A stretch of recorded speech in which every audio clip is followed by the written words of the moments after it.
nagkaroon ng galit sa inyong lingkod at ako po ay kinasuhan nga ng kahit mga imbentong mga kaso.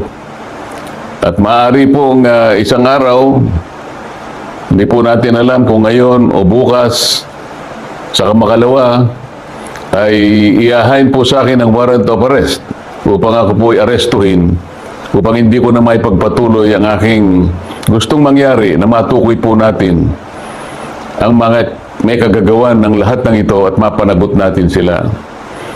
Pero wag po kayong mag-alala kahit ako po ay kanilang maaresto at maipakulong. Kagaya na po ng sinasabi ko, ay hindi po tayo titigil hanggat hindi po natin natutukoy ang mga taong ito dahil kayo po talaga ang dapat pagsilbihan namin. Interes po ninyo ito.